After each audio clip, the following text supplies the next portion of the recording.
Here. Mr. Bush? Here. Vice President Darrow? Here. President McClellan? Here. Please stand for the pledge. I pledge allegiance to the flag of the United States of America and to the republic for which it stands, one nation, under God, indivisible, with liberty and justice for all.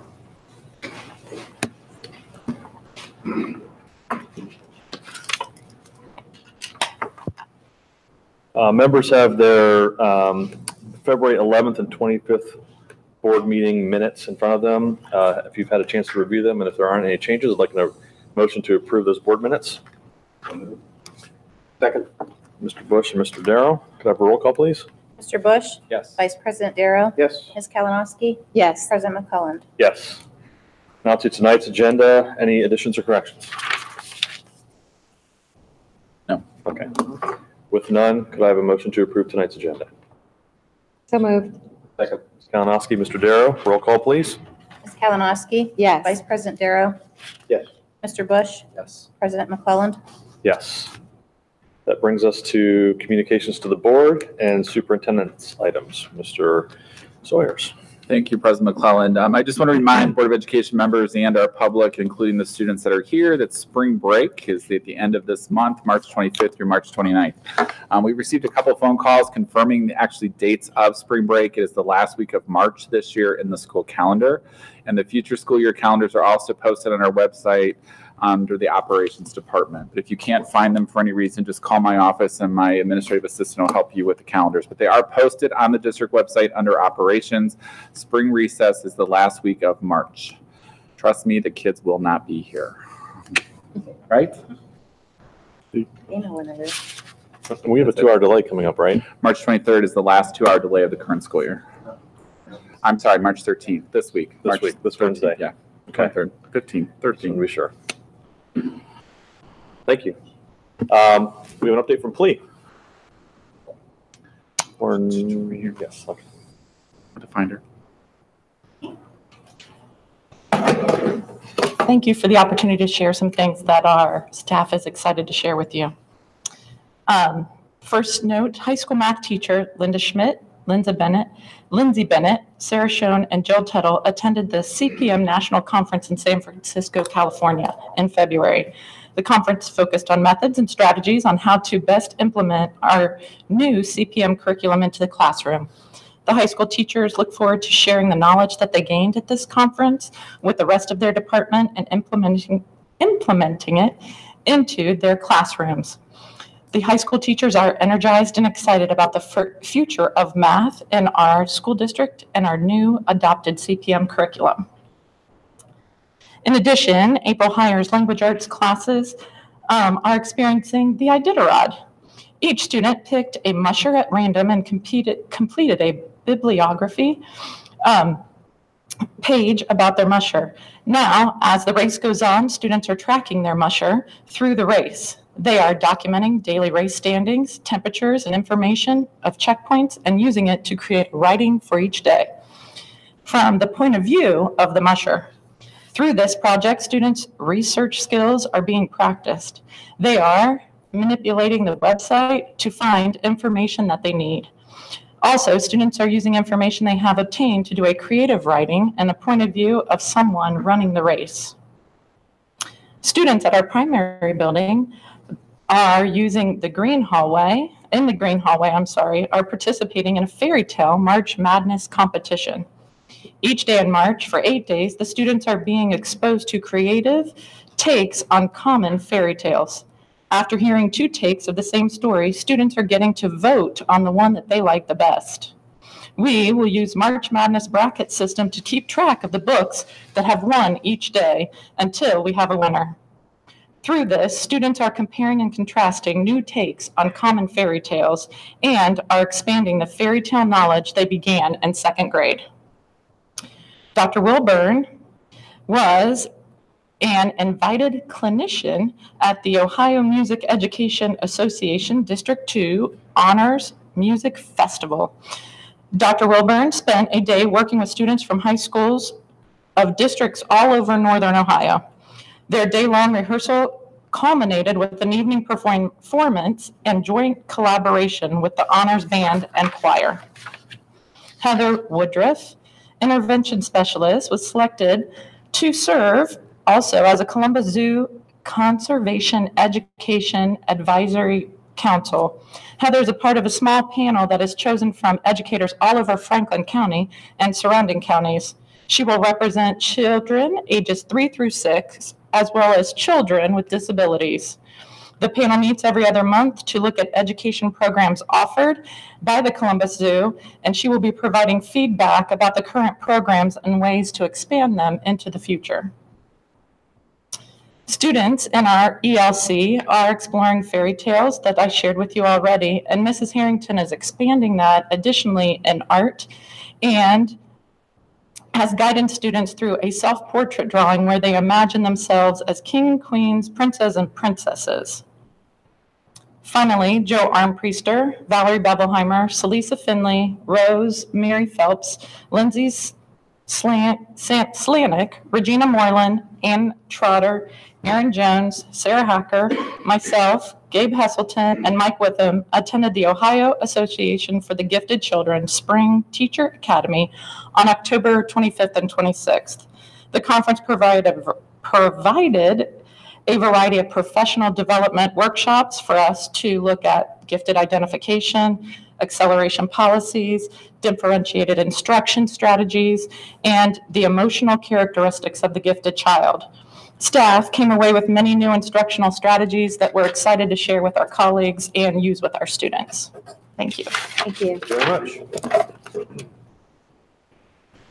much. Discussion items tonight. Any board liaison reports? With none, that takes us to our next discussion item, which is the safety and security update. I'd like to invite John Hood, the Director of Student Services, Safety and Security, to the podium to provide an update to the Board of Education and our parent and student population related to safety and security across the school campus. John? Good evening, and Superintendent Sawyers and President McClellan, board members. It's my pleasure tonight to come and talk about the safety and security update that we have here with New Plain Local Schools. The superintendent asked me to include a picture of myself and Darius, just in case there would be some in the community maybe that aren't familiar with me or with this new position. And if you could look past Darius for just a minute and look at my title that's on the screen, the Director of Student Services, Safety and Security. I obviously wasn't here when they started having a conversation about this position and what I'd be doing, but I'm really thankful that they were thoughtful in kind of the wordsmithing of that title, because you can't really have a conversation about safety and security without having it being really kind of embedded in student wellness. And so I'm excited tonight to come and talk with you about safety and security, but I'm equally as excited to come back and in a few weeks talk to you about the wellness programming here, because it's when, for students to really feel safe and secure, it's when they feel like they're in deep relationships with adults and peers. And it's when they feel like their voice is heard. And it's when they feel like they have a part of decision making, that they really feel like they're in a safe and secure environment. So I'm looking forward to really sharing both of these things for you, and the fact that they work together in unity. You may not be aware that we actually have a sort of a data warehouse system where we keep all of our safety and security information for the district. It's quite robust. It's an impressive amount of data. Navigate Prepared is the vendor that we use to house all this data. They've received a lot of national recognition for what they're doing. They stay completely up to date with state and federal law. So they help us in our compliance. They help us with making sure that we're up to date on our safety initiatives. But probably the component about Navigate Prepared that's probably most impressive is that it's easily accessible by all the people that need to get to it. So everyone that you see sitting on the right side of the auditorium tonight, district administrators, building administrators, have constant access to all of our safety information whenever they need it. But equally as impressive is that our emergency responders, our first responders, have that same 24/7 access to this information. The police department and the fire department are actively engaged with us in defining our safety information, and then are regularly in Navigate Prepared accessing that information. When you go into Navigate Prepared, this is what the first page looks like. It's basically sort of a list of tabs. The call list tab is just that. It's a list of all sort of the lead dogs in our property and their phone numbers. And so if we have an alarm go off at midnight, the police department can easily access a superintendent's number, my number, a building principal's number, and easily be in touch with us quickly. The maps and floor plans are available online for all of our buildings, including the McCoy, the Annex, the administrative buildings, all of our school buildings. And they're interactive maps that I'll show you here in just a minute. The flip charts give us the opportunity to go in and access something very specific. If there's a specific topic that I need to get information on, I can do that through the flip chart tab. Our safety plans are located within this system as well. We'll talk about that more in detail here in a minute, but they're significant. The amount of information that we have logged into here around our safety plans is robust. Reunification is a piece that we can use with Navigate Prepared, that if we would ever find ourselves in a significant emergency, we'll be able to utilize the FI and reunify students with parents. If you look at the national tragedies that are kind of around us, this was probably the most difficult part, was getting everybody connected back together. The document section is available to sort of do whatever you want to do in relationship to documents that are important to you in your districts. In our system, we have 583 photos of our campus. Basically, every square inch of our property is logged in here through a photo, all the way down to every janitor closet in our buildings. The virtual binder section is where we've sort of categorized things together. So I can go into the virtual binder section and pull up just the information for the high school by pulling the high school binder out and seeing all the safety information around that one specific topic. The drill logs is where we keep all of our drill information. We schedule our drills there. We log them. We mark them as being completed. We'll talk about that in more detail. And then it also provides us the opportunity, if we want to do it, to be able to respond to students' accountability when we do things where we exit the building. We can use Navigate Prepared to do electronically if we choose to do that. This is an example of a floor map. It's not one of ours. This is from a different building, a different district. But it gives you a chance to see kind of what it looks like. The thing that's unique about this is at the top of the screen is a toolbar. And you can click on any of the items that are located on that toolbar, and they'll show up on this map in an interactive way. This map's been identified as wanting to show all the exits for this floor and the gas shutoff valve. I use it regularly. I go around to every building every week. I'm in every building each week, just doing a safety walkthrough in each building. Sometimes I'll go in and I'll just, on my phone, I'll pull up the floor map, I'll click AED at the toolbar on the top, and it'll show me where all the AED machines are within the building. And then I can go check just to make sure that they're charged and ready to roll. And I can show where all the fire extinguishers are. I can show where all the fire poles are. It's really nice in an interactive way that you can go in and see whatever you need, especially if you are a first responder needing to find some of these things. Where's the gas valve? Where's the water heater? Things like that. The flip charts allow us to look at specific items.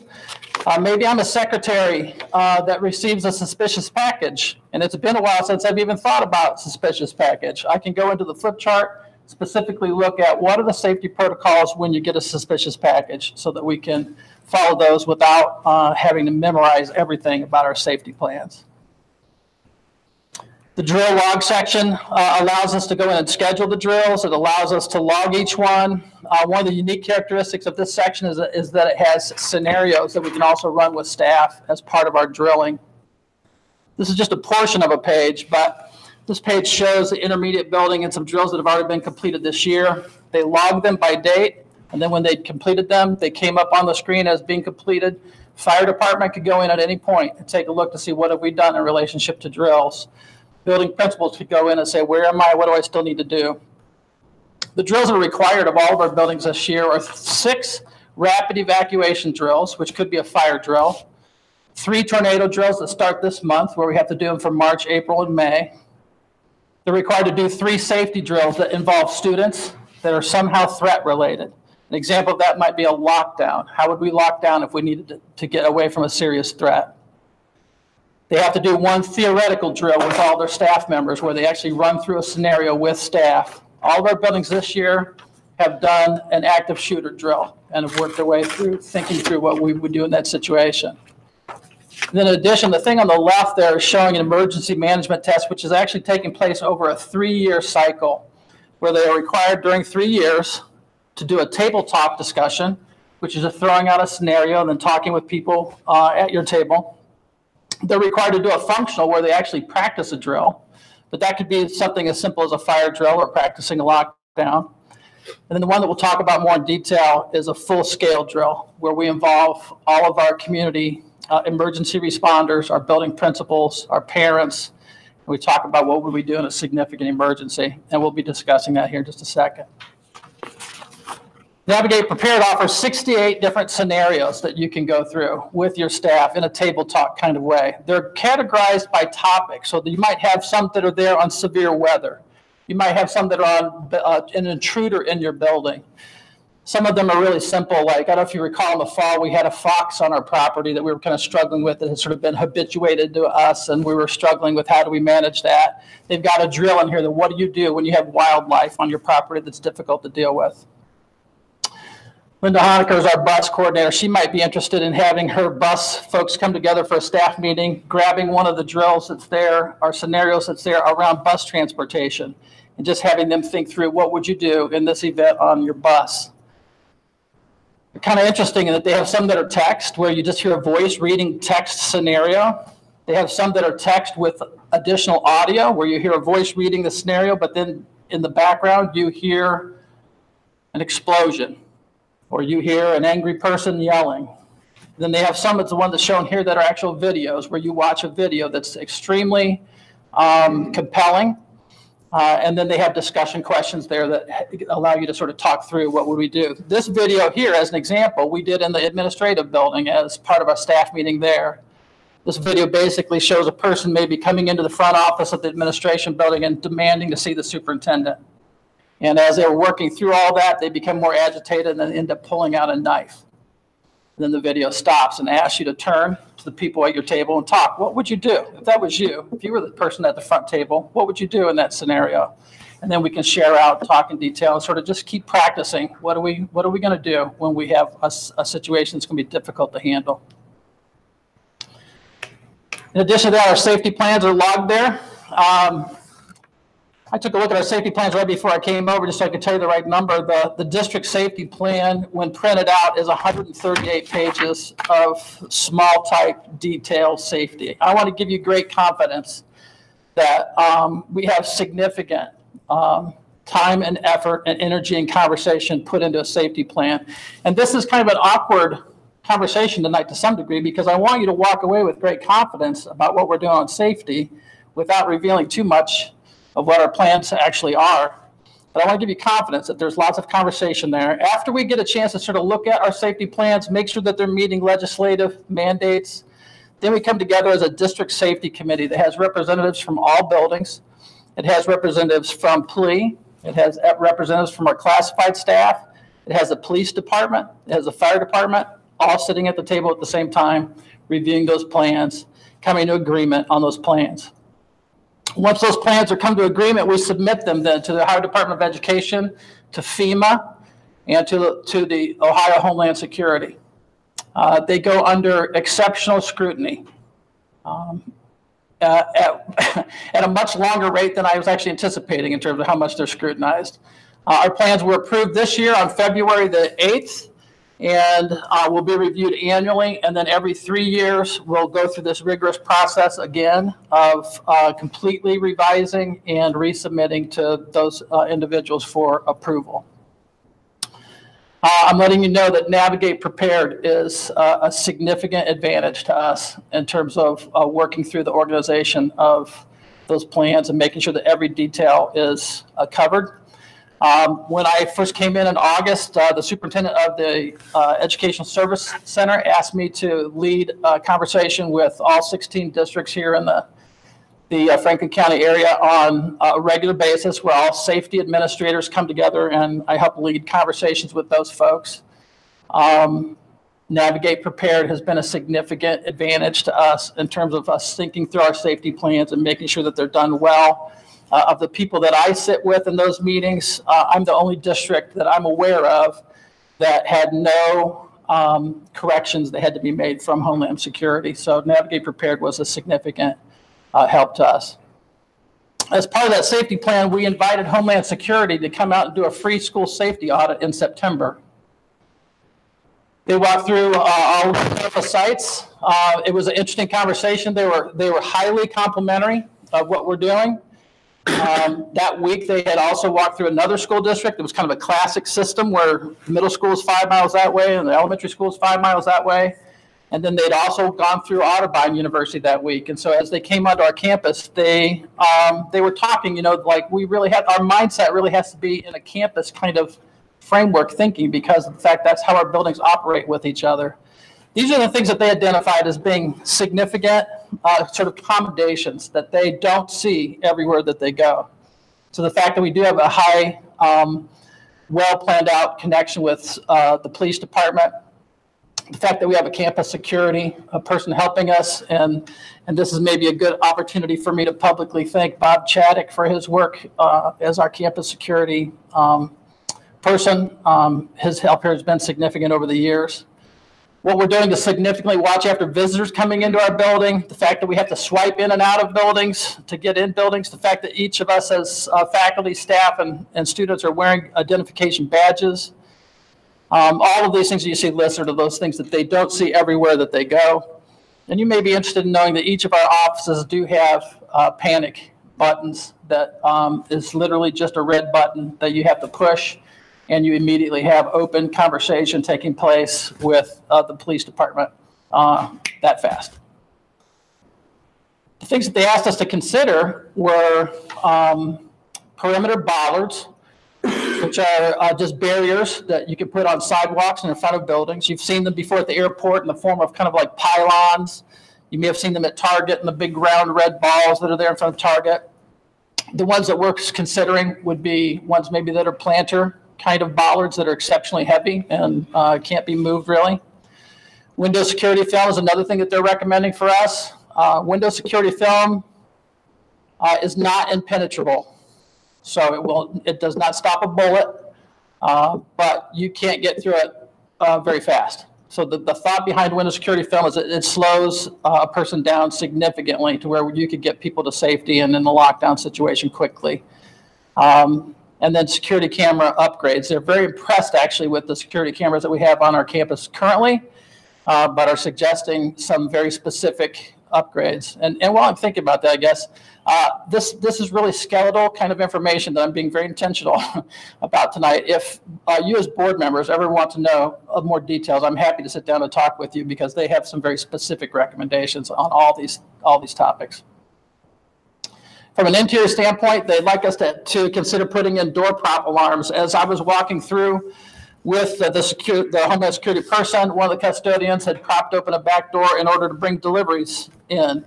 They brought the deliveries in and were sort of organizing things without pulling the door shut again. And so we pulled the door shut immediately as we were there. But what they're recommending is, that's not an uncommon thing on any school campus. Maybe it's the softball coach that evening. The door's locked and the girls are coming in to come to practice, and so that he can get practice started, he'll prop a carpet into the door to keep the door propped open so that others coming late might be able to come in. With door prop alarms, there would be something that would go off after a designated time that says, hey, you've got a door that's open that shouldn't be open, and remind you to make sure that it closes. Additional security cameras that they've highlighted specific spots that they'd like to see, and then specific recommendations around some entrance enhancements that they're recommending as well. In addition to all of that, everyone that you see sitting over here to the right has come together and had significant conversation around a common language where I can promise you that I could use any of these terms with the building principals that you see here tonight, and we all have the same understanding. We tried to pick terms that made a lot of sense so that if we just said them, you know exactly what I'm asking you to do.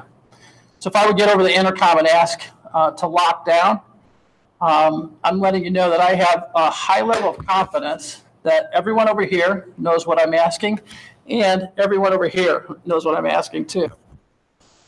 Stay put is just that. We're asking you to stay put for just a minute while we figure something out. Maybe there's a medical emergency in the lobby that we don't want all students to have to observe. And so we'll ask people to stay put in their classrooms. It's not a lockdown situation, but we're asking you not to come in the hallways while we work out this situation. Evacuation is just that. We're going to ask you to leave the building quickly, and then we're going to have an accountability system once we exit as to count for each child. And the reverse evacuation is something, candidly, that New Albany has never practiced, that we're encouraging them to do this spring. And that's where we have students outside the building that we need to get back in the building quickly. It might be severe weather that pops up on us that we weren't expecting. Or maybe there's someone running around town that's being a little silly and we need to get people inside quickly. We want to make sure that we do that in an organized way, in a way where we can, again, account for children. We brought drill clarity as to what the drills that we just sort of went through with you are and when we need to do them. An example for all of you sitting there, I believe when you went to school, you were doing a fire drill every month. And now the law says that we need to do 6 rapid evacuations in a year. So if I don't want to do a fire drill in February when it's -20 wind chill, you know, I have the option of not doing that. I need to do 6 rapid evacuations a year by law. The law does say I have to do some kind of drill once a month, but it doesn't have to be an evacuation outside.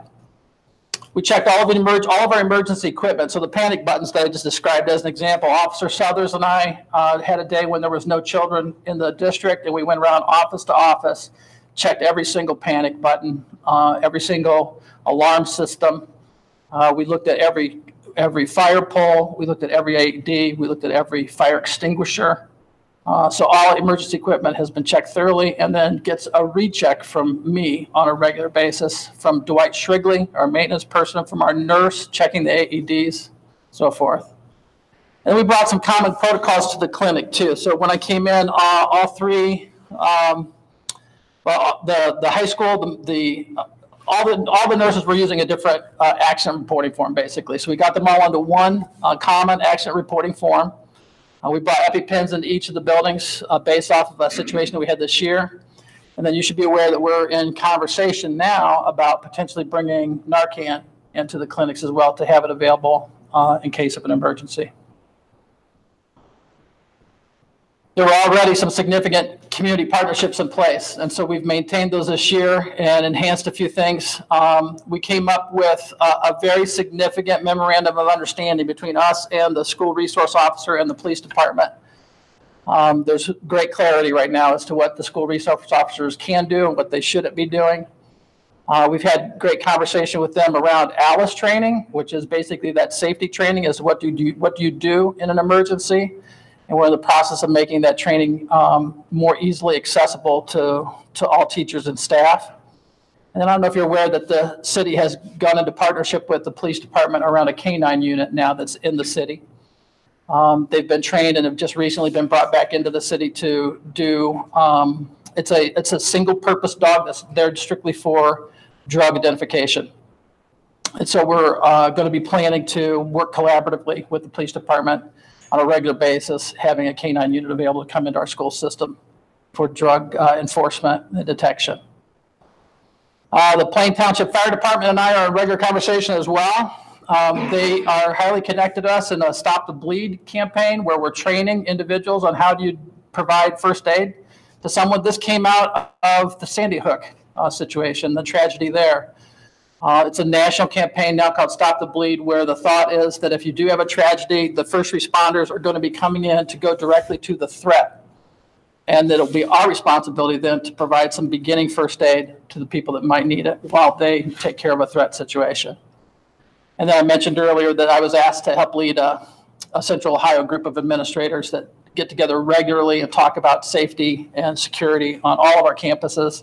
It's been a great place to share ideas and get good information from other districts and what they're doing. So what does this mean now for next year? We want to implement the Homeland Security recommendations that have been provided. And I recognize tonight you don't have those in great detail, but we have kind of a clear plan as to what our priorities are in relationship to those recommendations.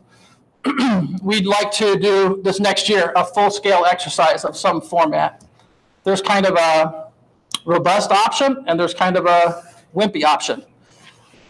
So the robust options, you get everyone involved, emergency personnel, parents, students, and you sort of practice what would we do if we had to leave campus and then reunify. The other one is you can do a reverse evacuation, lock people down, and then do an emergency notification of some kind. Excuse me. I think this April, we're coming together to have a conversation about doing a full scale, getting everybody involved and practicing what would we do in a unique situation. And then the other thing is that after school, we don't have currently clear plans as to what do you do in an after school event in relationship to safety. Let's go back to softball. What does the softball team do if an emergency would come up while they're on the softball diamond? I'm currently now working with our athletic trainers and putting together some plans that would hopefully come into play next year, where we'd have a much more clear plan as to what do we do in an after-school event. Athletics, the Boy Scout group that's meeting in one of our classrooms after school, that type of thing. So I'm letting you know that in addition to the fine things that have happened this year, we're constantly focused on school improvement in relationship to safety and security, and are looking forward to continued movement forward.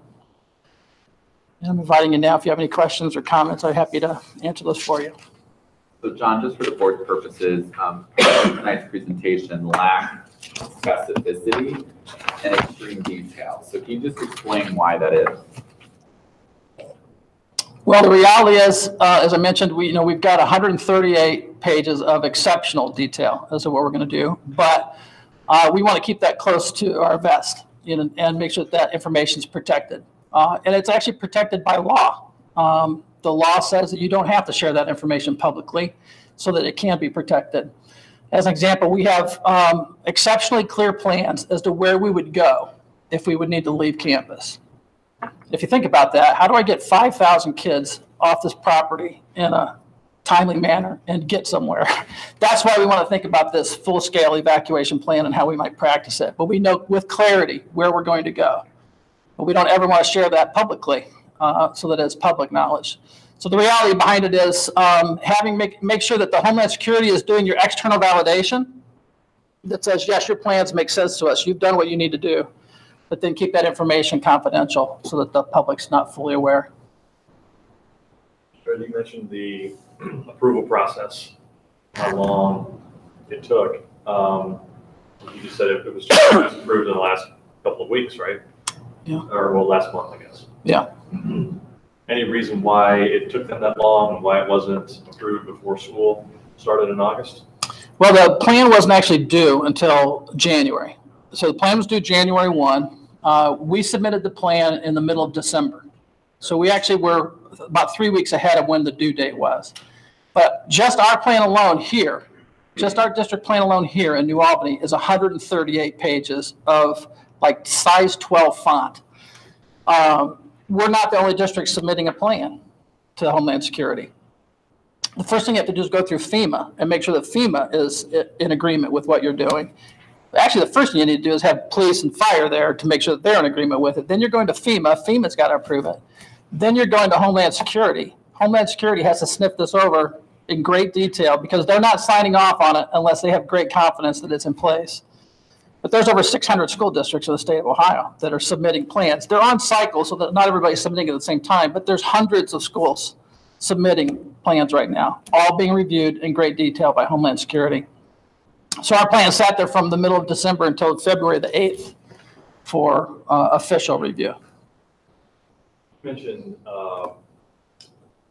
police and fire departments here in New Albany. Can you just talk a little bit more briefly about the role that they play? My understanding is the relationship that we have with our city fire, or with the Plain Township Fire Department and the City of New Albany Police Department is, I won't say it's unique, but it's pretty special as it relates to the way that they engage with the schools. Yeah, we're very fortunate, and I think some of that's the size of our community. We have a number of school districts around us that are trying to coordinate with 4 or 5 different police departments. Some of them are coordinating with sheriff's departments as well. We have school districts around us that if they would have an emergency take place on their property, they expect that they won't see an emergency responder for 20 minutes. We're expecting that we'll see a responder within a few minutes, right? So So we've got a unique situation to start off with that we've got school resource officers available to us, which is not as common as you would think in the state of Ohio. That itself is unique. But then in addition to that, we've got this regular working collaborative partnership with both the police department and the fire department. So I'm brand new to New Albany. This is well in place before I come in. Just this year, I've probably had between the police department and fire department, I've probably had 20 meetings with police and fire. This isn't counting weekly meetings with school resource officers. So I've probably had that kind of conversation, that kind of collaboration. The K-9 unit that's coming in to help with searches isn't just doing school systems. They're doing searches out on traffic stops as well. But they invited me to come and be a part of that interview process as to who's going to be the K-9 officer that comes onto our property and works with that. So everything is just hand in glove. Same thing with the fire department. We have the fire department doing kind of their regular things, like bringing the smokehouse out and coming in and do presentations for classroom. But we're in regular conversation with them about safety and about our safety plans. And I'm letting you know that both the chief of the department and the assistant chief of the fire department are not shy. So they're happy to give their insight as to what they think should happen on our school safety plans and give great insight on that. And we really feel like it's a strong collaboration that you don't see everywhere. It's unique. Any questions? Good stuff, right? Thank you. Thank you. Yeah, thank you. Thanks so much.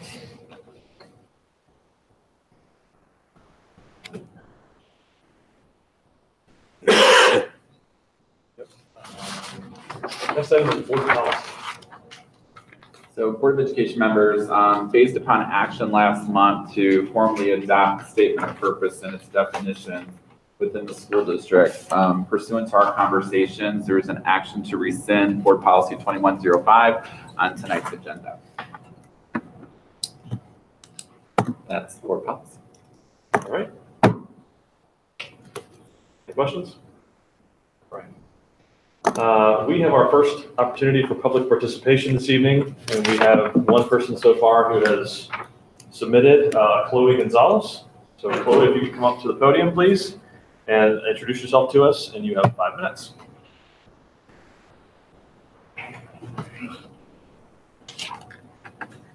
Hello, my name is Chloe Gonzalez and I'm a senior at New Albany High School. Today I am representing a group of dedicated students, both young women and men, who believe that all New Albany students who menstruate or menstruators should be allowed access to free menstrual products in their bathrooms. As a group, we would love to see free pads and tampons offered in all middle school and high school women's restrooms. We believe that lack of access to menstrual products can put students in positions that jeopardize their well-being. Young menstruators are prone to experiencing feelings of shame, embarrassment, humiliation, and in many cases, heightened stress and anxiety when they come to realize that they've started their period unexpectedly and have no products in reach. To add on to this emotional toll, when a student who menstruates gets their period and doesn't have easy access to menstrual products, the student ends up missing valuable class time as they search for the tampons or pads that they need.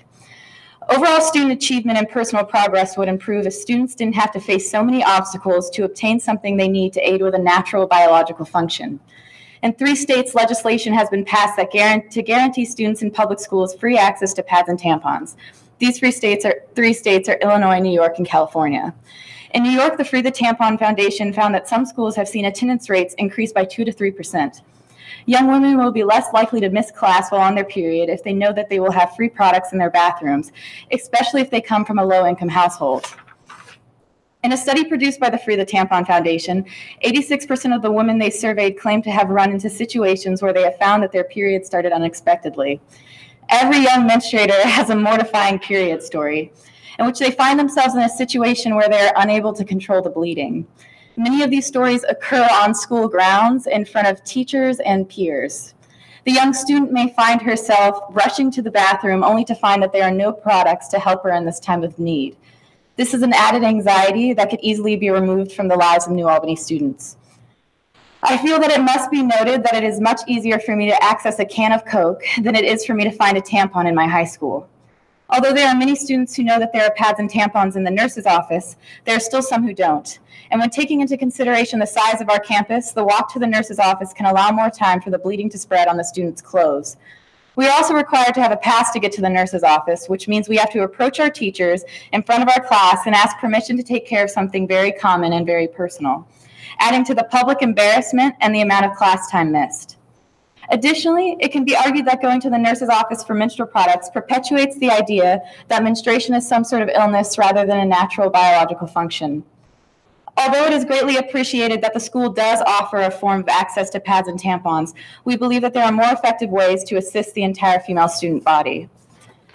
Currently, many young women feel overlooked at New Albany because they have to experience an added stressor that their non-menstruating counterparts do not. However, giving them consistent access to free pads and tampons would increase the self-esteem and overall well-being of the entire student body.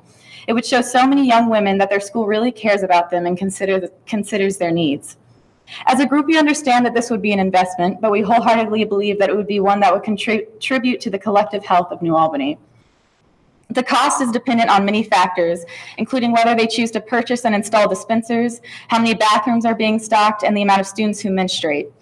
We would like to stress that we do not believe this should be a student-led fundraising effort because we would like to see room made in the budget that allows for this to be continuously offered to students who menstruate for many years to come.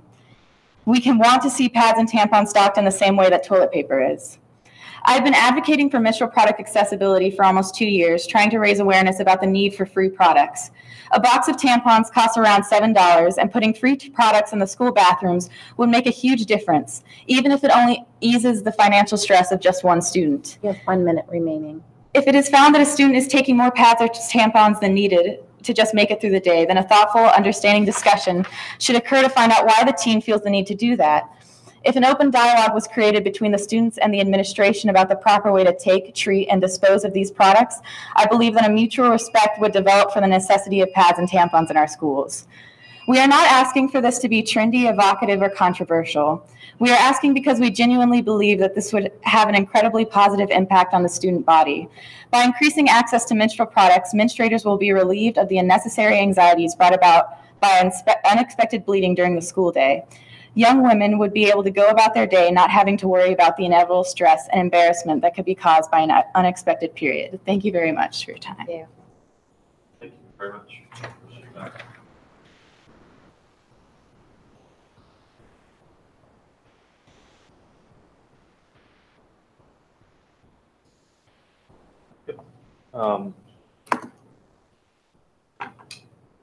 We will have a conversation.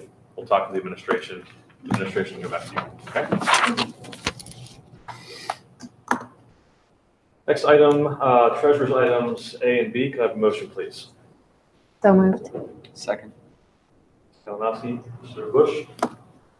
I have 2 items. One is an increase in appropriations in grants of $25,000. The district received that grant from Tween Brands, or no, Justice, I'm sorry. Justice, and it's going to be used for 2 different programs, ROCKS and parent education. And it's mostly teen girls. And then the second item that I have is a resolution accepting the amounts and rates as set by the Franklin County Auditor. It is rates for this year collected in 2020, so it's next year. One thing I do want to point out is that in bond retirement, our millage there is going to drop again down to 6.5 mils. So it was, if you remember, 10.75. It dropped to 7.75 when we chose to put the permanent improvement levy on. It's now going to drop down another 1.25 mils. So it's continually dropping. But this is something that we have to do every year. I do know that we're going to have to bring one for the current year back as an amendment. I'm trying to find out from the auditor's office what's happened with that and why, but that's coming. But this is what they have set to be collected in tax year 2020. Any questions? Roll call, please. Ms. Kalinowski? Yes. Mr. Bush? Yes. Vice President Darrow? Yes. President McClelland? Yes. Now to superintendent's items A through D. Got a motion? So moved. Second. Ms. Kalinowski, Mr. Darrow, Mr. Sawyers. Thank you, President McClellan. Letter A this evening for personnel or standard employee action items, either for the approval of resignations and or leaves of absence or hires that are standard based upon this time of year. Letter B for general business, we continue, as I introduced last month, easements for Rose Run and the project that the city's completing dominantly.